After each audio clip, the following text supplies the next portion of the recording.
Okay, ngayon, pauwi na po kami. Galing hospital. So, ipinakikilala ko ulit yung aming putihing at nag-iisang Mamahalin mo ba ako? Mamahalin mo ako. Mamahalin mo ako. Gusto mo kita. Hindi mo masagot. Aboy! Kaya ba? Mamahalin mo ako. Siyempre, hindi. Mamahalin mo ba ako? Oo naman, mamahalin mo ako. Ayan. So, eto na yung tulay. Ayan, may babaeng nagdadrive.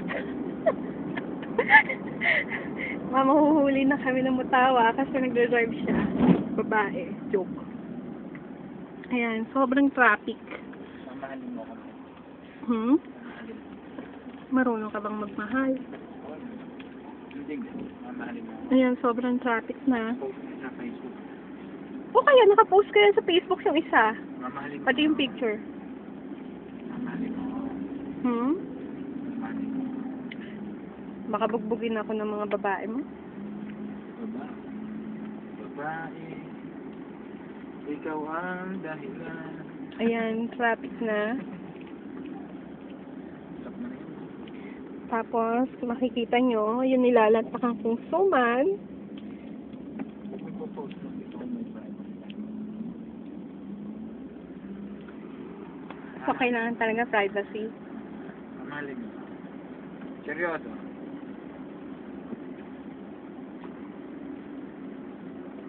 Seryoso ako. Huwag ako sinibiro. Logo.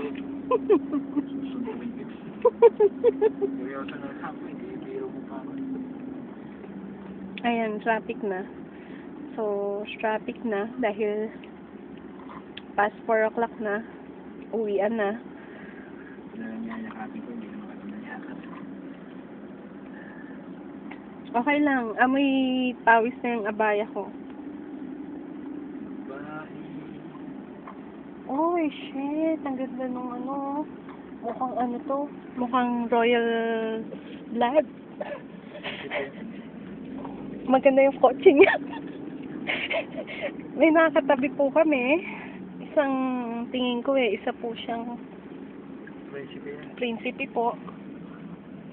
Ayun. Kaya sa musik ko. Baka sabihin, binibidyo ko siya.